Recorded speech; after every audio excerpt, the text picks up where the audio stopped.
Ahoj lidi, já jsem Honza. Ahoj, já jsem Karin. A tady to je Dragons TV.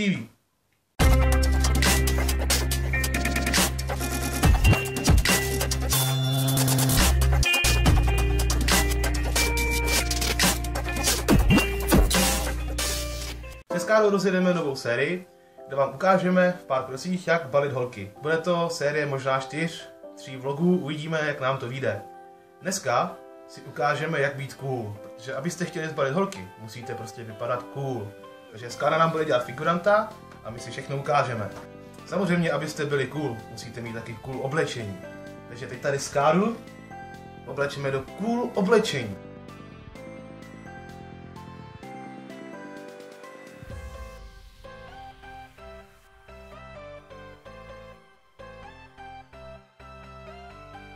Cool oblečení. Toto je nejlepší oblečení samozřejmě, co můžete mít. Samozřejmě taky můžete mít spoustu šperků na sobě, třeba řetízek můžete mít, protože my řetízek nemáme, tak jsme použili kravatu.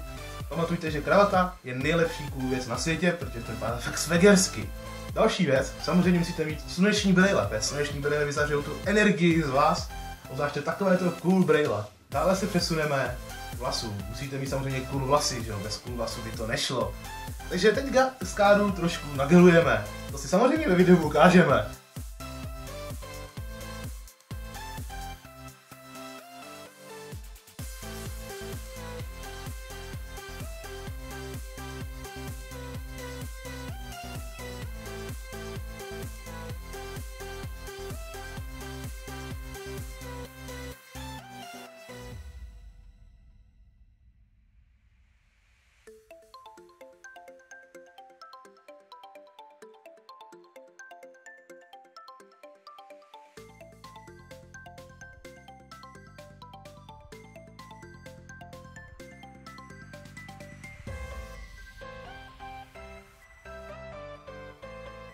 Cool oblečení máme, cool vlasy máme, cool kravatu máme, cool brýle máme.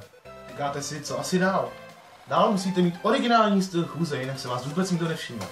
Tady Skára nám předvede naší chůzi, která se jmenuje Raptor chůze. Samozřejmě na to máme patent, ale vy to můžete použít. Tak se přesuneme ven a tady Skára nám ukáže, jak správně chodit. Tak jo lidi, jsme zpátky a teď nám Skára ukáže tu naší cool chůzi. Tak do toho, Skáro. Skára si musí zapnout pásek. Ano, a toto je nádherná ukázka Raptor chůze, kde chodíte jako Raptor, je to originální chůze, každý si vás všimne prostě z tohle chůzí. Úžasné, úžasné, výborně, tak dobrý Skáro, to stačí. Tak jo, jsme zpátky, samozřejmě nebudete chodit pořád, takže potřebujete i nějaký cool postoj, když stojíte. Takže Skára vám teď ukáže ty nejlíp cool postoje, který existují. Takže jako první je Raptor postoj. Jako druhý je Dement postoj. A jako třetí, poslední, je Random postoj. Jo lidi, to by bylo pro tenhle vlog všechno. V dalším vlogu si ukážeme, jak správně holku oslovit a jak s ní správně tancovat, protože většinou se s holkama seznámíme na diskotékách, kde se tancuje a my vás to naučíme. Takže se mějte a čau. Ahoj.